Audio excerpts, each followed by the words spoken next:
Good evening, doctor. Greetings to you.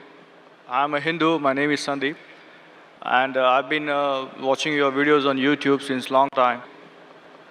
Being a Hindu, I do respect other religions. I do respect Allah, Prophet Muhammad. I started my school in my childhood in a Catholic school, where I was taught about Bible and Christianity and Lord Jesus. And later on, after fifth standard, I came to know about my own religion, being born in a Hindu family. And today, I do at times get attracted towards other religions. Okay, there is some common link between all religions. I have a basic question to you, doctor. Basically, I am from the science background, a pharmacy guy. Today, I'm authorized financial consultant. So, today, what I look out there in the market is many religions exist on planet Earth.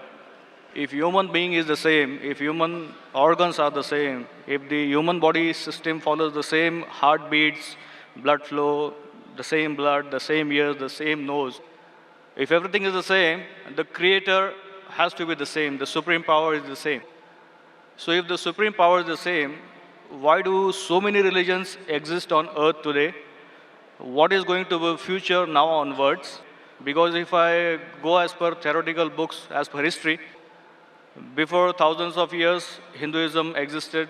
Then came Lord Jesus, then Prophet Muhammad, and now today, what I see in front of my eyes is there are many religions, and every religion has its own pros and cons.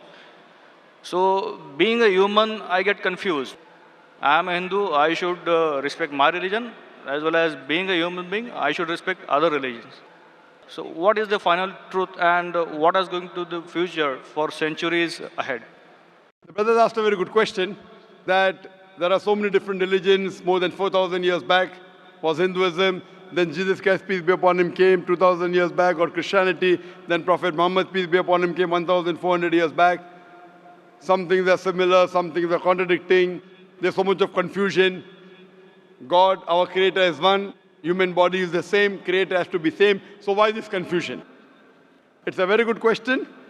The reply is given in the Quran in Surah Al-Imran, chapter 3, verse number 19. It says, Inna Dina Indallahil Islam. The only religion acceptable in the sight of God is Islam. That is peace acquired by submitting our will to God. Almighty God only gave one religion to the human beings. As I said earlier, Almighty God has only sent one religion. But He has sent many messengers. When He sent messengers who got messages, by the passage of time, the message got changed. Again a new messenger came. He brought a fresh message. Again the people changed it. Again a new messenger came. It happened for many years, down the ages. But all the messengers brought, the basic message was the same. Almighty God, the last and final message was the Quran. Now you will ask me this question, that why did God reveal the Quran 1400 years back? Why didn't He reveal the Quran directly? Reveal the Quran directly? No confusion. You know, my son, he wants to become a doctor. He tells me, Father, Abba, why do you put me into nursery, then junior KG, senior KG, first standard? Why you put me in school? Directly put me into medical college.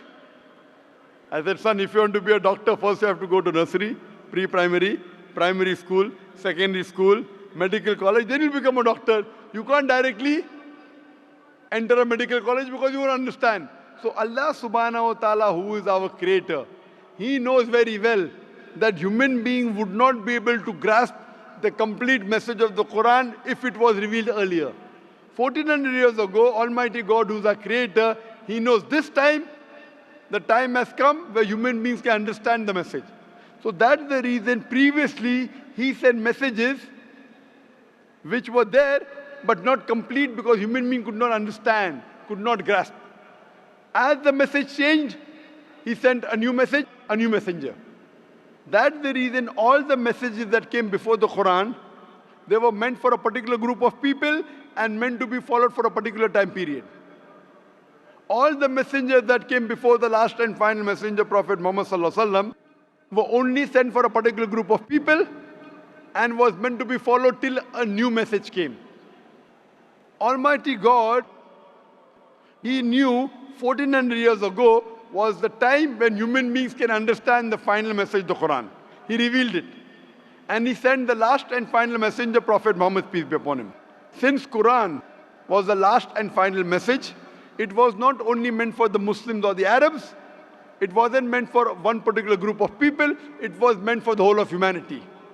All the messengers that came before were meant for a particular group of people, and the message was supposed to be followed for a particular time period. Because Prophet Muhammad, peace be upon him, was the last and final messenger, he was not sent only for the Muslims or the Arabs, he was sent for the whole of humanity. But now today, you ask me, why are there different religions? Our Creator sent only one religion. We human beings kept on changing. But even in the corrupted form, I have a formula. I have a formula which will not antagonize any human being. I tell all these human beings, at least believe that there is one scripture which is 100% the word of God. So the Hindus would not mind agreeing, I believe Veda to be 100% word of God.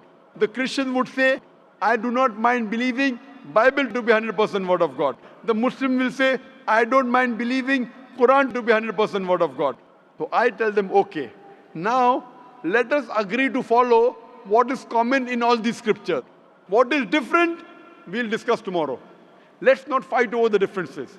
Let us agree to follow what is common, and at least we'll be sure that what is common in all the three scriptures, this at least minimum is 100% the word of God.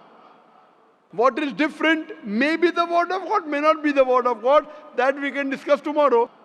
Now, when we do a research, and I being a student of comparative religion, I've studied the Vedas, I've studied the Upanishads, Bhagavad Gita, Bible, Old Testament, New Testament, Quran.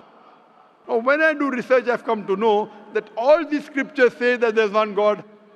All the scriptures say that God has got no image, has got no photograph, no painting, no statue, no idol. All the scriptures say that Almighty God does not beget nor is He begotten.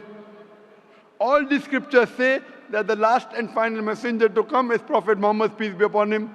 I have quoted in this session many verses from Hindu scripture that Prophet Muhammad is the last and final messenger. I have quoted from the Bible. I have quoted from the Quran. So at least let us agree to follow what is common. Bible, Vedas, Quran, all three say that you should not have alcohol. And I've quoted that in my earlier answer. All three say that you should not gamble. All three say that you should not have pork. So let us agree to follow what is common. So you have to agree that there's one God. You have to believe Prophet Muhammad is the final messenger of God. You should not have alcohol. You should not have pork. To pray, we have to do the sujood. All these are common points. So I'm asking the question that if you say you are a Hindu and you say that you respect other religions, I'm asking the question, do you believe that there's one God? As per books, I do. Do you believe that idol worship is prohibited? That's a confusing area. It's very clear in the Hindu scriptures. Yajurved chapter 32 verse number 3, Na tasya pratima asti. Of that God there is no pratima, there is no photograph, no painting, no image, no idol, no statue. Same thing is repeated in Shveta Upanishad, chapter number 4, verse number 19. Na tasya pratima asti. Of that God there is no pratima, no image, no photograph, no painting, no statue, no idol. What's confusing, brother? I mean, today my knowledge is just like an infant. No, if your knowledge is like infant, when a person of knowledge talks, you should believe it. True. So why don't you believe it then? No, as I said, I do respect Prophet Muhammad. I do. No respect. Respecting is one thing, following is the other thing. If you respect a person, you have to follow his guidance. So again, the question goes in the same direction what I was asking to you, that if I am a Hindu, if I believe in Hinduism, but still when I step out of my home, I have to follow my colleagues, the other society members, human beings on the earth. Is it a must? Suppose the other society members start robbing. If your other human beings start robbing, even you start robbing. Brother, if your friends start robbing, will you rob? I will have to defend myself. Will you rob, yes or no? If somebody is robbing me, No, you said that you have to follow the other human beings, other society. If your other friends start robbing other people, will you start robbing? Will you rob others? I don't think there is a point in robbing others. Okay, because you know robbing is wrong. So that time you will not follow society.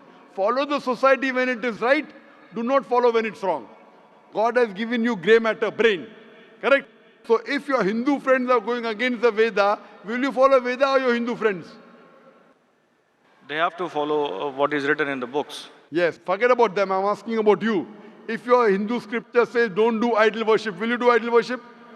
No, then I will not. So now do you believe idol worship is wrong?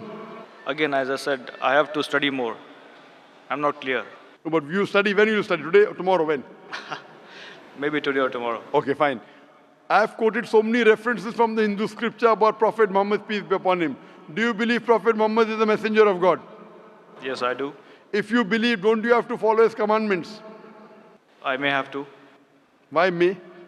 Again, I'm not If you clear. may believe in, then you may. If you do believe in, you do have to follow. It's simple English.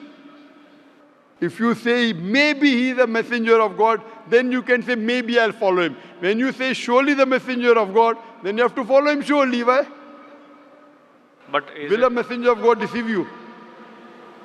but again, do I have to be a Muslim to follow Prophet Muhammad? Or No, you Islam? have to be a good Hindu also. You have to be a good Hindu and a good Christian to follow Muhammad Sallallahu Alaihi Wasallam. That's where the whole thing If goes. you are not a good Hindu, if you are not a good Christian, you will never follow Prophet Muhammad Sallallahu Alaihi Wasallam. Because Hindu scripture says the Antim Rishi, the Kalki Avatar is Prophet Muhammad Sallallahu Alaihi Wasallam. I gave references, If you want, I can give again. Do you want me to give the references again of Prophet Muhammad in the Hindu scriptures? I did listen to your references. I need to go through them. Fine. So inshallah, go today. Tomorrow, I would give you the first chance. And there's a lady there. You too, I would give the first chance. Then I will call you a truthful person. Go today, Google, check on the net. I gave at least 100 references. There are more than 100 in my lecture, if you see, on Hindu scriptures talking about Prophet Muhammad Sallallahu Alaihi Wasallam, talking about one God, talking not to have alcohol, not to have pork, not to gamble. What is different we'll discuss tomorrow. At least what is common we should agree. So when you are talking about getting human beings together, I'm giving you a formula which will not offend you. I'm not telling you follow that which is not mentioned in the Hindu scripture. I'm telling you follow what is mentioned in Hindu scripture and the Quran. 100% you will be a good Hindu, good Christian, and even enter into Islam. May not be good Muslim, at least enter, and then your scripture says you have to follow the guidance of the last messenger, you have to follow the Quran. So if you follow the Quran correctly and the sayings of the Prophet Muhammad Sallallahu Alaihi Wasallam, you will be a good Muslim.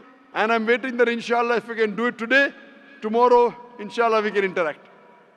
Thank you very much, doctor.